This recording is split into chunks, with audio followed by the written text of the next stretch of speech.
The morning that changed everything. None of them knew this was the last morning they would breathe beside one another.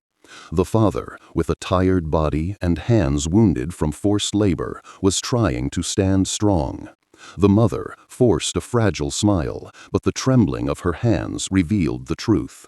The children, a teenage girl and a young boy, still believed today would pass like any other, days filled with dust, exhaustion, and small pockets of hope. No one knew that this simple morning would divide their lives into two separate halves, the life they once had and the life they would never experience again. The air was colder than the days before, yet the calm of the plantation morning carried a deceptive gentleness. A thin layer of mist rested on the dry ground, and the scent of damp soil drifted through the air. The sun had just risen behind the tall trees, casting its light across the wooden walls of the cabins. The father stepped forward, placed his tired hands on his knees, and stared into the distance. Maybe he was thinking about a future that would soon be taken from him. Or maybe he simply wanted to imagine another ordinary morning, a morning without the fear of the master's footsteps. The mother was inside the cabin, preparing their simple daily items. Her eyes moved several times over her sleeping son's face, and each time a deeper worry settled in her heart. Her instincts always sensed danger before others did, as if she had a sixth sense that could smell the arrival of sorrow. She pulled the worn blanket a little higher, brushed her son's hair, and looked out the small cabin window. She seemed to be searching for a sign, something to convince her that today would pass like any other, but nothing reassured her. The teenage girl caught her mother's lingering gaze. She frowned slightly and softly asked, "Mom, are you okay today?" The mother repeated her forced smile and said, "I'm fine, sweetheart, just a little tired." But the girl knew this tiredness wasn't from work. Something like a dark premonition was hiding behind her mother's eyes.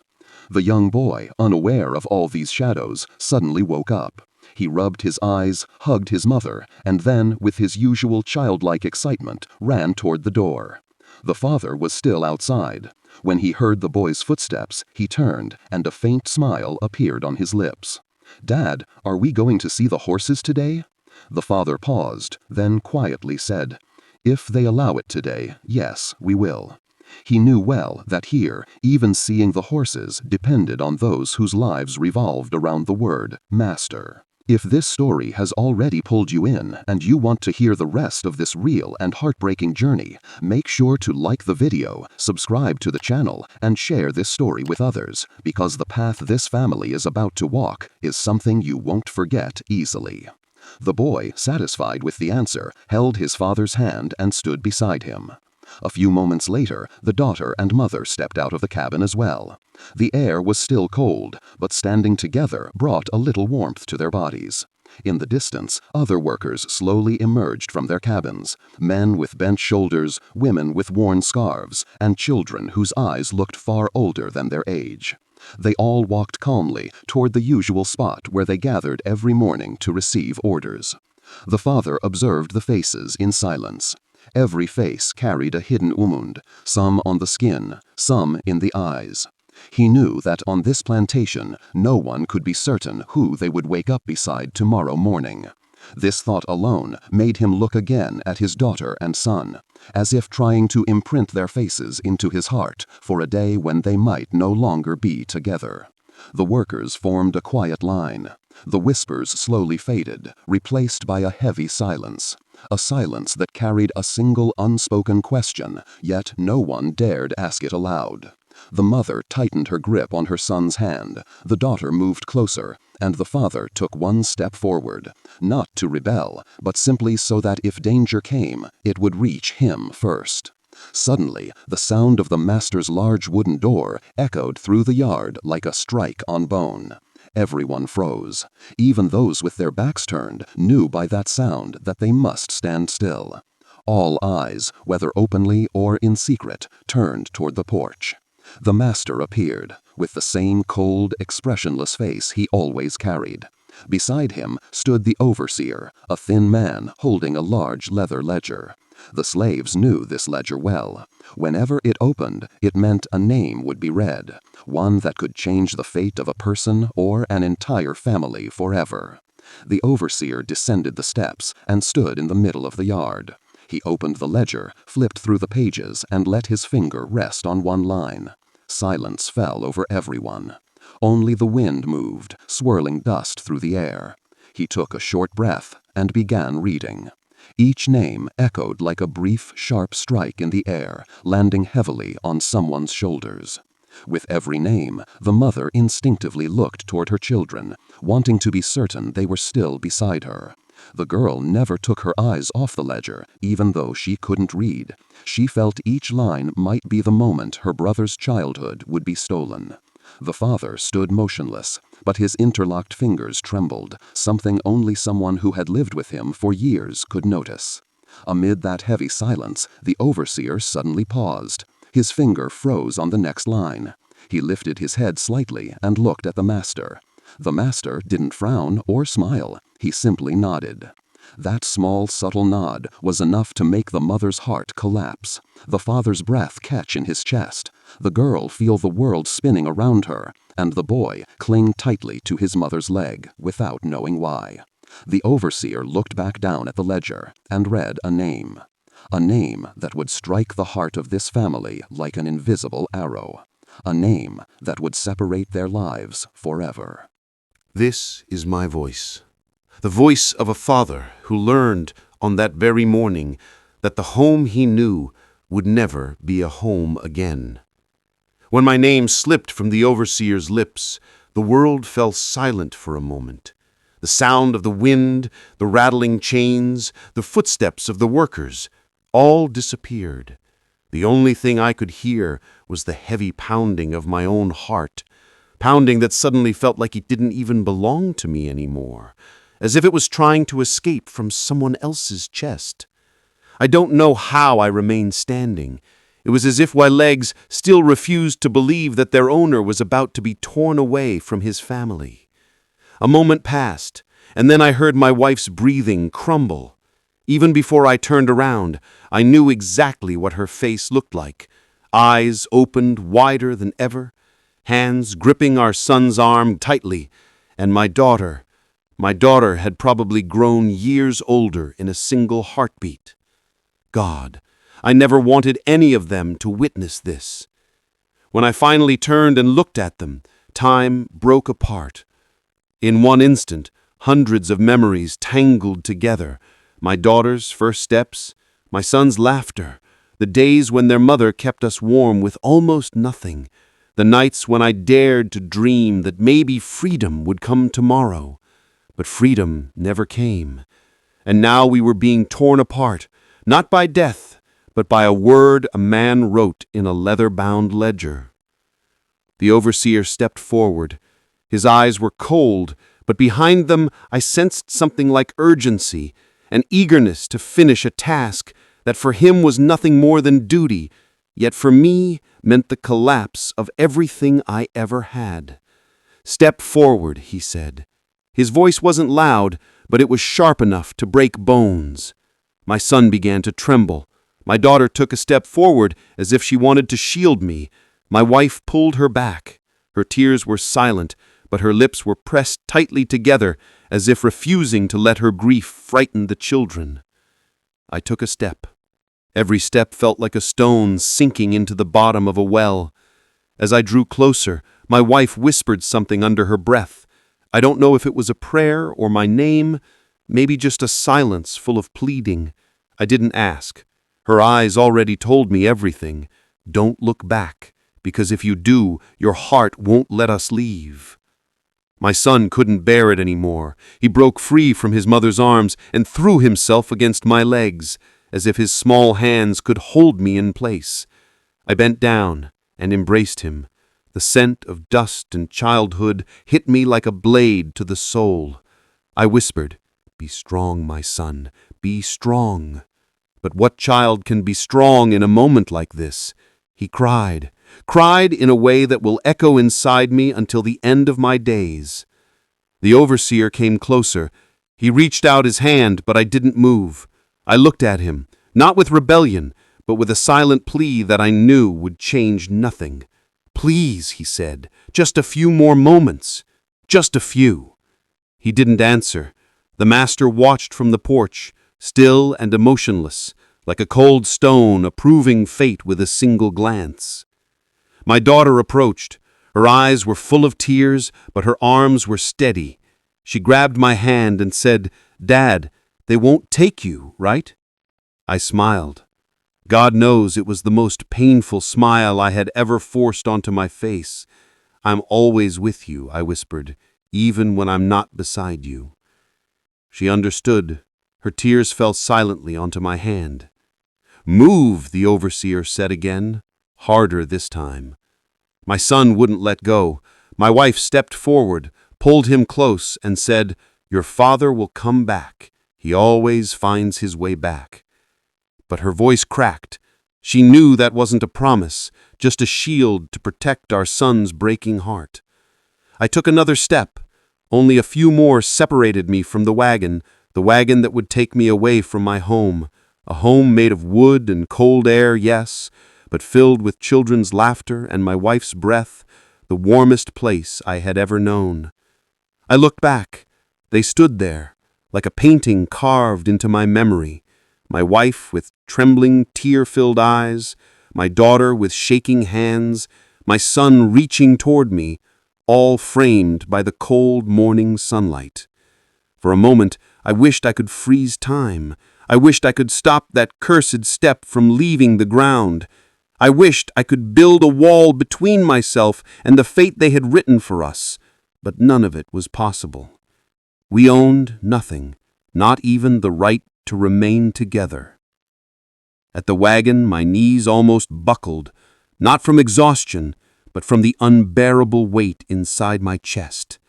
The man beside the wagon said, "Hurry up." His voice was harsh and short. Maybe he wanted to finish this quickly. Maybe he didn't want to see the look in my family's eyes, didn't want to know what he was helping destroy. I sat. They tied the rope around my wrists. It was cold, rough, but the sting of it was nothing compared to the pain spreading in my chest. The wagon began to move. My wife did not scream. She did not collapse. She only looked, a look that will follow me, no matter how many miles take me away from them. My daughter stepped forward, but her mother held her back. My son raised his hand and cried, "Dad, don't leave me." The wagon rolled on, but my heart stayed behind with the three people who had given meaning to my life. This is my voice, the voice of a mother who had to stand strong at the very moment the world collapsed beneath her feet. When they read my husband's name, it felt as if time stopped.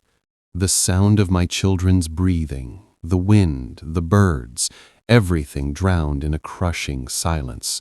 The only sound I could still hear was my heartbeat, faster with every second, as if it wanted to tear itself out of my chest. I knew the day would come when they would separate our lives, but I never thought that day would be today. When my husband turned and looked at me, I knew he was just as terrified as I was. Not fear of pain, not fear of death, fear of a future he would have to live without us. His eyes held something deeper than terror, a silent plea, as if he were saying, "Don't let the children be afraid. Don't let my last moment be filled with their cries."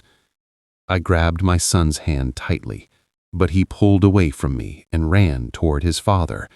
I knew this moment made no sense to him. How do you tell a child that his father is being taken not for work, not for punishment, but forever? How do you explain that in this world they've taken away even the right to have a family? When his father lifted him into his arms, my whole body trembled. My son's cries cut through me like a slow, deliberate blade. My daughter stood beside me, gripping my fingers so tightly my hand went numb. But I couldn't show weakness, not then, not in front of them. When my husband said, I'm always with you, even when I'm not beside you. Something inside me broke. He said it to comfort the children, but I understood the truth behind it. He knew he might never return, and I knew it too. When the overseer stepped forward again and said, "Move," it felt as if an invisible rope tightened around my throat. I couldn't breathe. I couldn't cry. I could only watch. Watch the man who had fought beside me, worked beside me, suffered beside me, now being taken away like an object to be sold. No right to protest. No right to a real goodbye. My son screamed, a scream that came from the deepest part of him.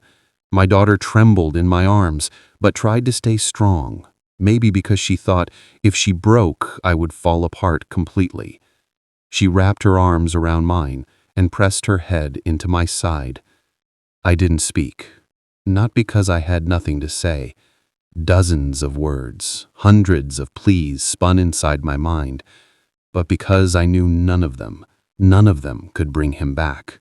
We lived in a world where mothers' voices were never heard, even when their sorrow shook the heavens. As my husband slowly stepped away from us, I felt each one of his footsteps in my own chest. It was as if my legs were being pulled from the earth. I stayed standing, but I felt the ground slipping away beneath my feet. When he reached the wagon, I saw how his knees trembled. He had always been the strongest person in our lives, but even the strongest break when hope is taken from them. They tied the rope around his wrists, and my breath caught in my throat, not out of fear for him, but out of fear that the children would see this moment, that the image would follow them for the rest of their lives. My daughter whispered, "Mom, Dad is coming back, right?" With a breaking breath, I said, "Yes, sweetheart. Your father always finds his way back." But my voice trembled. She sensed the lie. And that was the worst moment of all. When the wagon began to move, my world spun. My son screamed with all the strength in his small body, "Dad, don't leave me." But my husband could only look back. He looked so long and so deeply, as if he wanted to carve our faces into his memory forever. And I did the same. The final glance of a family, a glance that will never fade from my memory. As the wagon grew distant, I placed my hand over my chest. I felt something leaving with him, not hope, not peace, but a part of myself, a part that would never, ever return. But in the same moment, I knew I wasn't allowed to fall apart. Not now. Not in front of those two pairs of eyes that saw their entire world in me. I had to stand. I had to be the rock they could lean on, even if inside I felt like shifting sand. I took a deep breath, wiped my tears, took the children's hands, and softly said, "We have to go. We have to be strong for your father." But deep inside, I already knew nothing after this day would ever be the same. Not for me, not for the children, and not for the man whose heart was torn from us that morning. This is my voice. The voice of a girl who, in a single morning, was forced to bury her childhood and lose the strongest man in her life. When they read my father's name, at first I thought I heard it wrong. Not because I didn't know such a thing could happen. We all knew it in the plantation. But no one ever believes the day will come when the name of the person they love most becomes the very word that announces their separation. My legs weakened, but I couldn't fall. I don't know why. Maybe because I thought if I collapsed, the nightmare would become even more real. When I saw my father's eyes, I realized he was falling apart just like I was. But unlike me, he couldn't show even a moment of weakness. His gaze was filled with unspoken words, words hidden behind a faint smile, meant to keep my little brother from crying, to stop mother from breaking, to make me feel like the world wasn't ending. But the world was ending. Right in that moment. When my little brother slipped out of Mother's arms and ran to cling to Father's legs, I wanted to scream, "Hold him! Don't let them take you! Don't let this happen!" But the words got stuck in my throat. No one could fight this world. No scream, no tears, no begging could change our fate. When Father bent down and embraced my brother, tears streamed down my face. I tried to cry silently, tried not to make a sound, but I couldn't hide the trembling in my hands. I tried to stand firm so Mother wouldn't sense that I was breaking too. But the truth was, my entire body was shaking. When Father walked toward us, time seemed to stretch. Every step was heavy, like the steps of a man who knows he may never have the chance to return. When I held his hand, I felt the warmth slipping away, as if it was already being taken from him before he even reached the wagon. I asked, "Daddy, they're not letting you go, right?" My eyes were pleading, but Father smiled. The same smile I had seen 1,000 times, but this time it was the most painful version of it. He said, "I'm always with you, even when I'm not beside you." His words felt like fire across my soul. I understood exactly what he meant. I understood that he was saying goodbye, but in a way that my little brother wouldn't notice. When the overseer barked the order again, this time colder, harsher, my body froze. My brother screamed and refused to let go of Father's hand. I wanted to help him, but I couldn't move. My feet felt nailed to the ground. Mother stepped forward and took him into her arms. Her voice trembled, and I can still hear it echoing in my head. "Your father will come back. He always finds his way back." But I saw how her voice cracked. I knew she was lying, not for herself, but for us. When Father walked past us, it felt like a giant shadow lifted from over us, and the world grew darker. At the same moment, I felt my childhood leave with him. I couldn't be the little girl I used to be. I had to grow up, and all in one morning. When they tied the rope around my father's wrists, something inside me shattered. The image split my heart in two. He had never complained about anything, ever. But I saw the trembling in his knees, a trembling that only I understood meant fear, not of pain, but of being taken away from us. When the wagon began to move, the world was no longer the same. My brother screamed, "Daddy, don't leave me!" And for the first time in my life, I begged God for a miracle. I wanted the wagon to stop, the rope to loosen, Father to come back. But nothing happened. Father only looked back, a look full of 1,000 unspoken words, a look I tried to lock inside my heart forever. When the wagon disappeared from our sight, Mother placed her hand on her chest as if part of her had been torn away. And I felt the world collapse beneath my feet, not only because of losing Father, but because of the future we now had to face without him. But I couldn't cry. Not in front of Mother, not in front of my brother. I had to be strong, even if my heart felt like shattered glass. Mother took our hands and said we should return, but I knew the house was not the same house anymore. The air in the plantation was not the same air, and we were no longer the same family. That day, with Father's departure, my childhood left too. And I realized that to protect whatever was left of my family, I had to stand firmer than ever.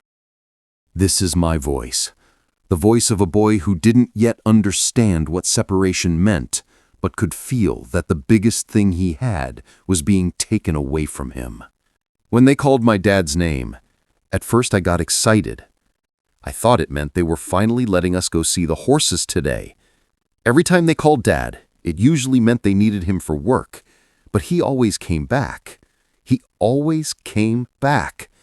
I didn't know this time was different. I didn't know this time would be the last. When Mom held her breath and started to tremble, when her hand suddenly tightened around my arm, that was the moment I realized something was wrong. But I was just a kid. I didn't understand what. I only felt scared. The same fear I feel when I wake up from a bad dream and run straight into Mom's arms. When Dad turned toward me, at first I thought he was smiling because he wanted to calm me like he always did. But his smile wasn't the same. It was as if a heavy stone was hidden behind it. His eyes looked different too, like someone who had cried but didn't want anyone to know. I pulled away from Mom and ran to him. I wrapped my arms around his legs. I didn't know why. I just wanted to hold on to him. I didn't want anyone to take him away. I said, "Dad, don't go. Today we're going to see the horses, right?" Dad bent down and hugged me. He smelled like dust and sweat and kindness, the same smell he always had. But this time, his hands were trembling. He said, "My boy, be strong." But I didn't know what strong even meant. I only wanted Dad. When Dad walked toward the wagon, I still thought he'd come back in a few hours. That's how it always was. But when the overseer shouted, when Mom swallowed her tears, when they wrapped the rope around Dad's wrists, that's when I understood something bad was happening. Really, really bad. Bad enough to make me want to run away. I ran and grabbed Dad's hand, tight, so tight my fingers hurt. I shouted, "Dad, don't leave me! If you go, what am I supposed to do?" But Dad just looked at me, a long look, one that felt like he was trying to remember my face for the rest of his life. He smiled, but his eyes were full of tears. He said, "Stay with your mom and your sister. Don't leave them alone." But I didn't want any of that. I wanted Dad himself. When Mom pulled me away from him, it felt like a knife slowly slid into my heart. I screamed, cried, kicked, but Mom held me tight, like she was scared that if she let go, I would run after Dad and disappear too. When the wagon started moving, everything inside me went dark. The air felt heavy. My legs were shaking. I could hear my own voice screaming, "Dad, don't go! Dad!" But the wagon kept getting farther and farther away. Mom held my hand and tried to calm me, but I couldn't hear her. All I could hear was the sound of the wagon wheels scraping across the dirt, a sound that grew smaller outside, but louder and louder in my head. When the wagon finally disappeared, my knees suddenly gave out and I collapsed on the ground. Mom held me in her arms, but I couldn't feel anything. Maybe I was crying, maybe not. I don't remember. I only knew that something huge inside me was suddenly gone. Like someone had ripped something out of me and taken it away. Something I didn't know the name of, but I knew it mattered more than anything. My sister stood beside us. She put her hand on my shoulder and tried to stay calm, but I could see her shaking. I could see her swallowing back her tears. Maybe I was small, but I wasn't stupid. I knew she was broken inside too. We walked back to our cabin. Everything looked the same, but nothing felt the same. The walls were the same walls, but Dad's scent was gone. The field felt quieter. Even the sky looked different. Night came. I lay on the floor, staring at the ceiling. My sister sat beside me. Mom sat in the corner, holding her head, like her thoughts were heavier than her body. I whispered, "Mom, Dad will come back tomorrow, right?" She just looked at me, silent. Then she said softly, "For now, we need to sleep, sweetheart. Tomorrow will be a hard day." I closed my eyes and hoped that in the morning, everything would be like before. Dad would open the door, smile, take my hand, and we would go see the horses. But the last thing I saw before falling asleep was Dad's face, getting smaller and smaller as the wagon carried him away. And that was when I understood what being left behind really means. Something worse than fear. It felt like my heart went away with Dad's wagon, and I wasn't whole anymore. The next morning, the plantation was quieter than ever, a silence long and heavy, the kind that only follows a great loss. No one woke to the sound of the father's footsteps. No familiar presence filled the doorway. The air was colder, the fog thicker, and it felt as if everything on the land had learned to exist without him, mute, still, hollow. The mother woke first. Her eyes burned, but no more tears would fall. The night had taken all of them. She sat beside the dying fire, staring at her hands.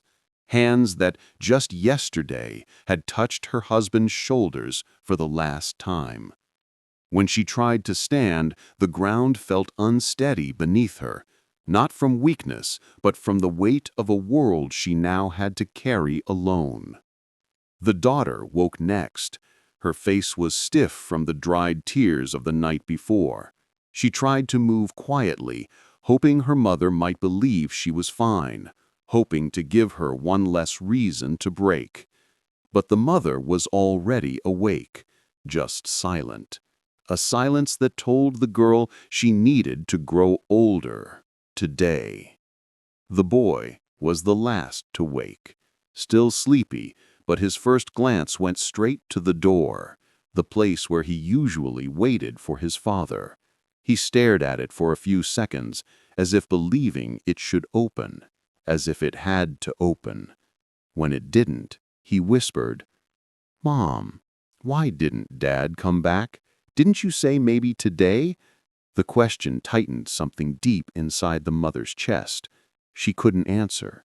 She simply looked away.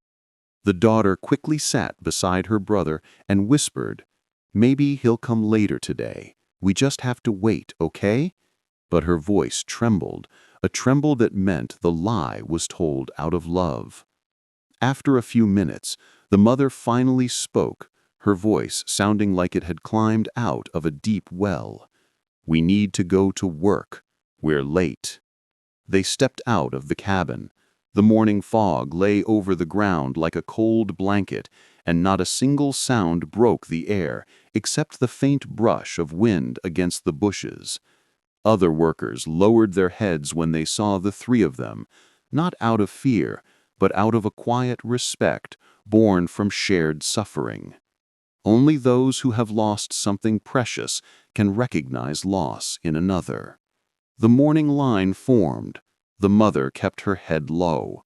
The daughter stood firm to keep her legs from shaking. The boy shifted anxiously, still searching the crowd, still hoping his father might suddenly appear. The overseer arrived.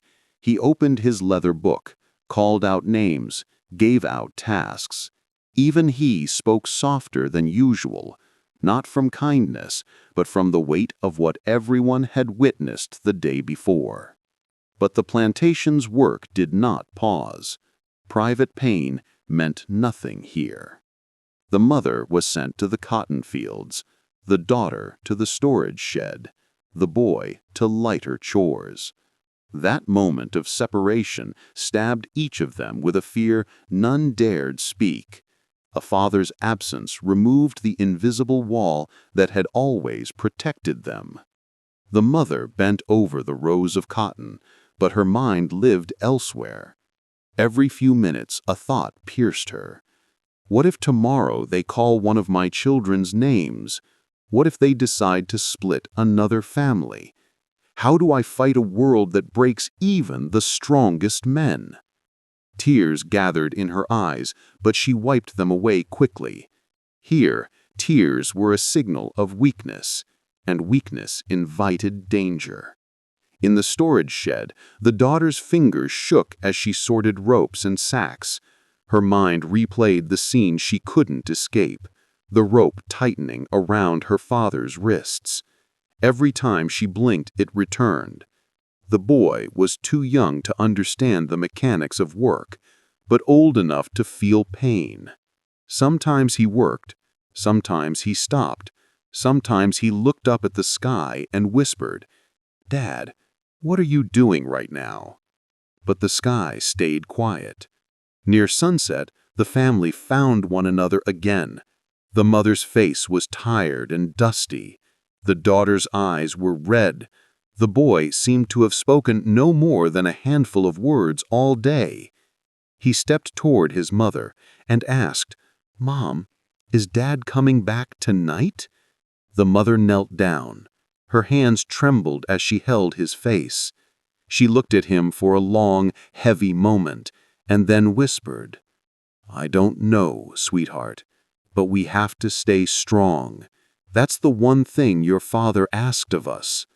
The boy lowered his head. He didn't cry, he didn't scream. He only said softly, "Then, I wasn't strong today." The mother pulled him into her arms. The daughter sat beside them. 3 figures beneath the fading sky, tired and wounded, but still holding on to one another. And they understood, from this day forward, the only thing that could keep a divided family from collapsing was one truth: stay together, even when the world tries to crush you. When the sun slipped behind the hills, the darkness brought with it something shaped like longing, like fear, like the sudden realization of how enormous and empty the world becomes when one person is missing. The farm looked calm, yet it was the kind of calm that stretches right before a breaking point, the kind that makes every breath feel borrowed. And inside the small cabin, now a home of 3 instead of 4, the walls seemed closer, the air colder. The mother sat against the wooden boards, knees pulled to her chest, her eyes fixed on a place somewhere between memory and dread. While the daughter lay pretending to sleep so her mother wouldn't collapse under one more worry, and the little boy curled near the door, rolling from side to side, reaching his hand across the floor as if searching for the familiar warmth of a hand that was no longer there. The single candle flickered violently, casting long shadows that stretched and twisted across the walls, shapes that sometimes looked like a man returning, sometimes like a guard approaching, sometimes like a monster made purely of fear. "Mom, don't blow out the candle tonight," the boy whispered. "I don't like the dark anymore." And this small, innocent sentence shattered something inside the mother more deeply than all the screams from the day before, because he had once loved the night sky and the stars, but now the dark had become a reminder of absence. She pulled the candle closer and whispered, "It'll stay on, sweetheart," knowing well that no flame could fill the emptiness left behind. The daughter watched her mother through half-closed eyes and whispered, careful not to let her brother hear, "Mom, when we walked the fields today, people stared, like they know our turn is coming." And the mother felt that quiet knife twist inside her chest because she had seen the same looks, eyes that belonged to people who had already lost someone, eyes that recognized grief as if it were an old neighbor. "Everyone here has lost someone," the mother answered softly, but inside she knew what she could not say, that if she stayed still, if she waited, if she only prayed, the world would decide the rest for her, just as it did yesterday. Then the boy mumbled sleepily, "Mom, if Dad can't find his way back, can we go find him?" And the mother froze, her breath locked behind her ribs, staring at his innocent face, eyes too hopeful for a place this cruel, until the daughter quickly stepped in, saying, "He'll find us. He always does." But her trembling voice betrayed the truth she wished she could believe. As the night deepened and the children finally fell asleep, the mother stood and moved to the small broken window, letting the cold wind brush against her face while she traced the shadows outside, the patrol routes, the quiet corners, the parts of the fence with fewer footsteps, her mind turning, calculating, imagining paths where there were none. Stories whispered among the workers came back to her, tales of those who tried to escape, some who simply vanished into the world, some who were dragged back and punished in ways meant to silence everyone else. But fear was no longer enough to keep her still. Staying was no longer safety. It was a waiting room for the next tragedy. She looked at her sleeping children, the boy clutching the air as if holding his father's hand, the girl frowning even in her sleep, and something inside the mother shifted, a spark covered in ash but still alive. She had promised him she would protect them, and promises like that are not kept by standing still. The forbidden word formed clearly in her mind now, no longer a whisper, but a decision. Escape. Not today, not blindly, but someday soon, and not as a wish, but as a plan. And as she sat beside her children again, the fear was still there, the grief was still there, but now something else breathed beside them, something fragile, dangerous, and necessary, the beginning of hope. Morning reached the plantation through a tired gray light slipping in from the window, and although nothing had changed on the surface, everything had shifted in meaning. The mother woke the children with swollen eyes and a face that looked years older overnight, not with her usual gentle voice, but with a softer, fragile tone that sounded like someone trying not to let their sobs break free. The daughter dressed in silence and kept glancing toward the door, whose opening no longer carried the same meaning. And the boy, before he was even fully awake, looked out into the yard with that stubborn hope only a child's heart knows. Maybe his father had returned. Maybe everything had been a mistake. Maybe a miracle had happened today. But the yard was as empty as his chest, and that emptiness planted a new kind of fear inside him for the first time. When the three of them walked toward the morning gathering, the weight of other people's eyes pressed down on them, not from curiosity, but from the shared pain people recognize in each other after surviving a disaster. The foreman opened his ledger and read the names as always, gave his orders, yet never once spoke the father's name, as if the moment he had climbed onto the wagon, he had been erased from the book of time itself. The mother was sent to the cotton fields, the daughter to the storage shed, the boy to lighter duties. Yet none of them worked as they once had. Each time the mother bent over, it felt as though she lifted the weight of her husband's absence with her body. The daughter sorted ropes while her mind replayed the moment her father's hands were bound. And the boy carried small tools while every distant sound made his ears jump. Maybe a wagon, maybe footsteps, maybe the voice of a man who was no longer there. By noon, the mother saw the boy sitting in the shade, nervously bouncing his leg, the same habit fear always pulled from him. She sat beside him and took his hand, but his hand was cold, colder than the morning air.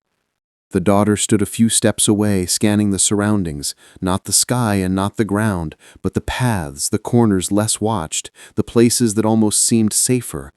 And in that moment, the mother realized this was no longer just pain or fear. It was the beginning of awareness, the awareness that no wall protected them anymore, not night, not day, not work, not even being together.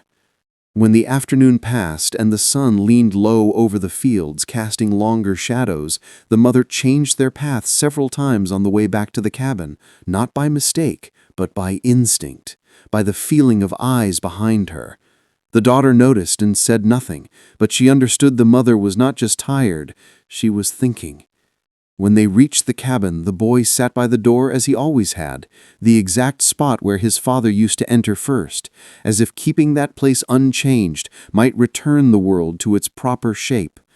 The mother prepared food, but none of them had any appetite. The spoons felt heavier than the meal, the silence between them sharper than the night before. The boy softly said, "Mom, if Dad comes back and we haven't eaten, he'll be sad." And that simple sentence brought tears to the mother's eyes, though she refused to let them fall. The daughter quickly added, "Then eat a little so he'll be happy if he comes." And that sentence was both hope and lie at once. Night fell again, as cold and as heavy as before, but tonight the mother's mind was no longer still. Every sound meant something, every shadow was a sign. When the children finally fell asleep, she returned to the window and studied the guard's routes more carefully. This time it wasn't only fear guiding her, calculation had joined it as well. Distances, timing, dangers, the memory of chains, the memory of the wagon, the memory of that final look, they all fused into the shape of a raw decision. She knew that if a way existed, it would come from the heart of darkness and not from the light. The daughter murmured in her sleep, maybe her father's name, maybe a plea, and the boy reached his hand into the air as if still searching for the one that no longer waited there. And the mother whispered under her breath, "I won't let this plantation take everything from me." And for the first time, those words were not only pain, but a vow, a promise made with every ounce of fear she carried. And that night, beneath the wooden roof of a cabin that no longer felt safe, something inside the mother changed. She was no longer just waiting, no longer only praying, no longer merely enduring. She was beginning to think of leaving, to think that there might still be a way to survive, even if it meant breaking every fear she had left.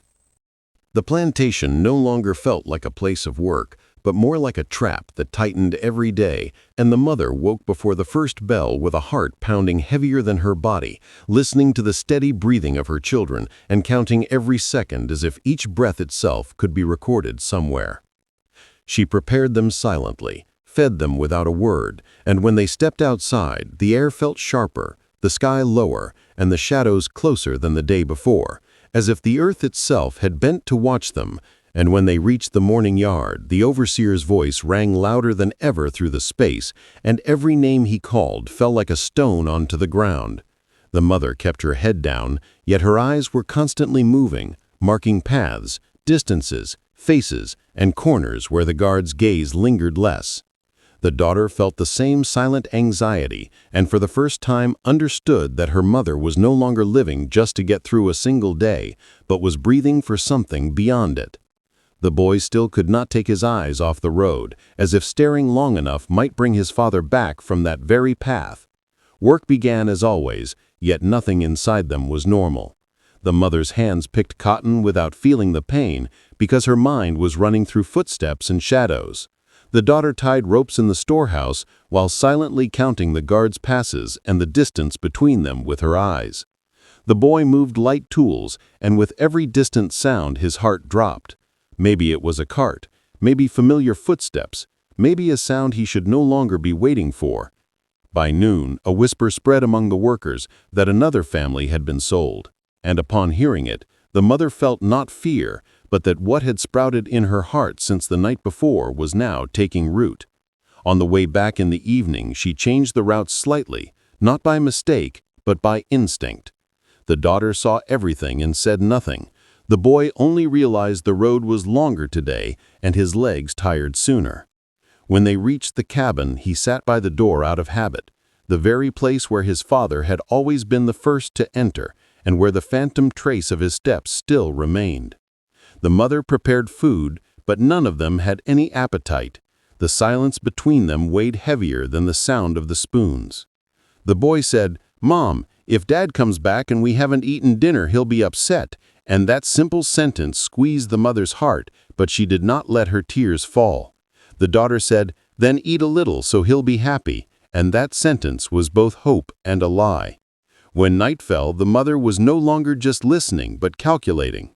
The distance of steps, the timing of shadows, side paths, dark corners, the memory of chains, the memory of the cart, the memory of that final look all tangled together in her mind and formed something like a raw plan that still had no name.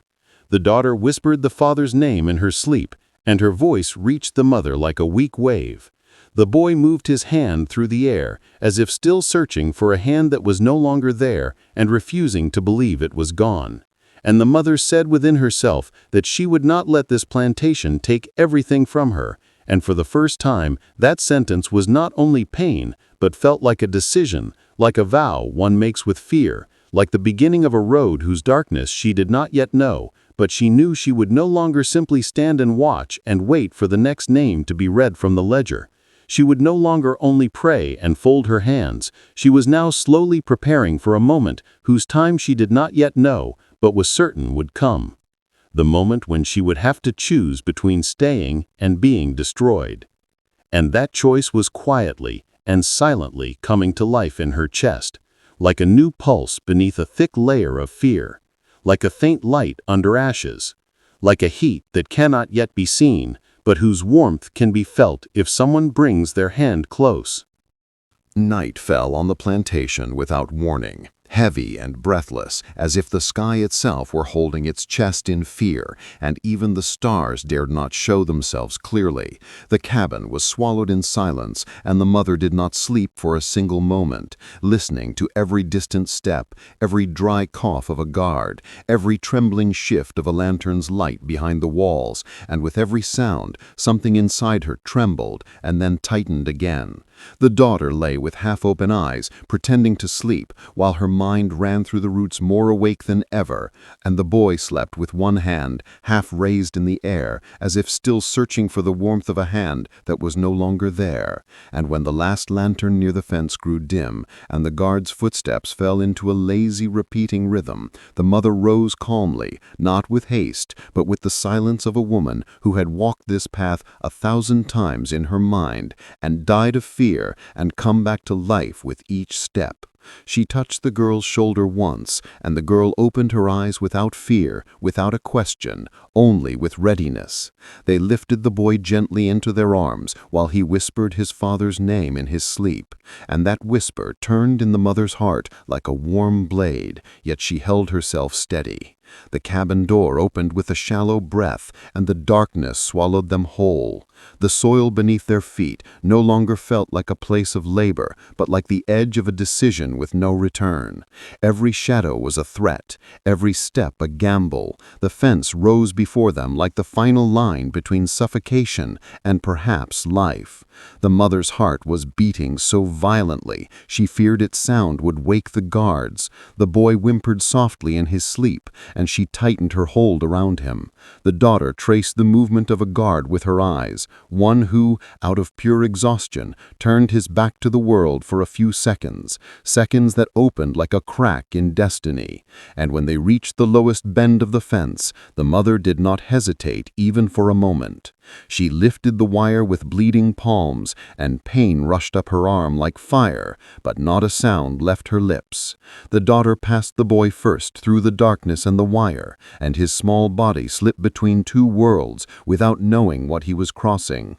Then the girl crawled through, and finally the mother followed. Fabric tore, warm blood ran across her skin, but she did not stop and did not look back even once, because behind there was no longer a home, only a mouth that devoured her children one by one, and if she hesitated for a single second, she might never again be given another chance. And when their feet touched the unknown soil beyond the boundary of the plantation, the mother felt something that was not yet freedom and not yet safety, only the terrifying weight of a choice that had finally been made and from which there was no return. The girl exhaled softly and gripped her brother's hand tightly, and the boy opened his sleepy eyes and for the first time saw a sky without a roof. The forest ahead opened like a dark answer, filled with unfamiliar sounds, nameless dangers, and roads none of them knew. Behind them the plantation still slept, unaware that a family had slipped from its grip tonight, and that tomorrow it would understand what it had lost by the emptiness of a small cabin. The mother paused for a single moment and looked into the distance, not in regret, not in farewell, but to tell herself in silence that she had chosen this road for her children, because that man's name was still alive in her chest, and she would not let her children become numbers in a ledger like him. A cold wind passed through the trees, and all three of them trembled, yet this trembling was no longer only fear, but the unknown opening its mouth before them with no wall left between them and tomorrow. The mother whispered something that sounded both like a prayer and a promise. The daughter lifted her head, and for the first time since the day of separation, her gaze was not empty. The boy pressed his head against his mother's chest, and without knowing what they had escaped from, felt only that they were moving away from the place that hurt. And that night, for the first time since the wagon had taken their father away, the night was not empty. It was alive with pursuit, with terror, with a trembling hope, with the dangerous promise of survival. The escape was still burning in their legs, and fear was still living inside their breath. The forest had wrapped around them in the darkness like a living creature, and every sound could mean death. The mother moved ahead and sharpened her hearing every few steps. The daughter followed just behind her like a shadow, and the boy lay in the mother's arms with short, shaking breaths. Suddenly a sound rose from behind them in the distance, first like the snap of a thin branch, then a shout, then the bark of a dog. And that single sound was enough to make everything collapse again. The chase had begun, without warning, without mercy. The lantern light swayed between the trees like yellow eyes, and the distance closed with every second. The mother didn't turn back. She only said, "Run," and that word was no longer a command. It was oxygen. They rushed down a steep slope. The ground slipped under their feet. The daughter fell but rose instantly. The boy let out a short cry, and the mother covered his mouth with her hand. Breaths were trapped in their chests, and their legs moved again. A gunshot tore open the night, and a tree trunk beside them exploded as wooden splinters struck the daughter's arm. Yet she did not stop. None of them stopped. They reached the narrow stream. The mother stepped into the water without hesitation. The cold drove like blades into their bones, but water was the only way to break the scent. They ran through it until their breath shattered and their legs went numb. The boy could no longer hold back his sobs, but the water swallowed his sound. At last, they collapsed behind the massive body of a fallen tree. The darkness was thick, and the lantern light now only a few steps away. The dog barked, a man shouted, the ground trembled beneath the feet of the guards. The mother held her breath, the daughter shut her eyes, the boy bit down on his lip. Seconds stretched like a rope ready to snap at any moment. Then suddenly a sound rose from deeper inside the forest on the opposite side. Someone shouted, "Over there!" and the light swung away. The dog was pulled after them, and the chase shifted in another direction. In that moment, the mother understood that they were alive, not because they were safe, only because they had not yet been caught. When the sounds finally faded, the bodies of all three began to shake, not from the cold, but from the release of a terror that could still return. The mother whispered, "We don't move until morning," and the forest fell silent again, a silence that no longer meant peace, but carried within it the promise of the hunt continuing. The father was held in a place far from the forest, far from the path of escape, chained with heavy iron inside a dark and damp building where day and night had become the same thing, and the only thing that gave time any meaning was the pain of wounds that were still fresh and the sounds of suffering drifting in from other rooms, sometimes screams, sometimes a long silence that was more terrifying than any cry. He no longer knew how many days had passed, but the image of his children's faces never left his mind. That moment when his son was crying and his daughter was struggling to stand strong, that image alone was what kept him alive. Until one night, an unusual chaos erupted, shouts, running feet, doors breaking, the smell of smoke rising from outside like the breath of disorder itself. A guard who had always been silent ran in panic for the first time, and those few seconds were enough. Another man struck the chain with a piece of iron. The lock shattered. The father fell, but forced himself back to his feet. Pain shot through him, but he remained standing. Someone shouted, "Run!" and he ran, not to save himself, but toward the only thing that still kept him alive. A bullet tore through his shoulder, warm blood poured down his side, but he did not fall. He dragged himself outside and vanished into the darkness. Days later, he collapsed, half dead on the edge of a farming field. An old man found him, hid him, treated his wound. And in fever, the father repeated only one thing again and again: "My wife, my children, the forest." When he finally awoke, the old man told him quietly that the guards were searching for 3 fugitives, a woman and 2 children. and in that moment the father understood that they were alive. He rose not with the strength of his body, but with the force of hope. He had to find them, even if it would be the final step of his life. Months passed. The forest was no longer just a shelter. It had begun to take the shape of a home. Not a safe one, but a place where they were still breathing. The mother learned the rules of survival: smokeless fire, silent water, movement without a trace. The daughter was no longer the frightened girl of the first day. Her gaze had sharpened. The boy learned when to stay silent, when to run, when to laugh. They had survived, not by luck, but by changing. One night, the sound of slow footsteps approached. The mother picked up a piece of wood. The daughter stood in the shadows. The boy held his breath. A man emerged from the darkness, trembling, wounded, thinner than ever. But the voice was still the same. He said only one word: "I'm back." For the first time in months, the mother could not remain standing. She sank to the ground. The daughter ran forward. The boy stood frozen for a few seconds, then finally screamed his father's name. That night, tears, laughter, fear, and peace blended into one.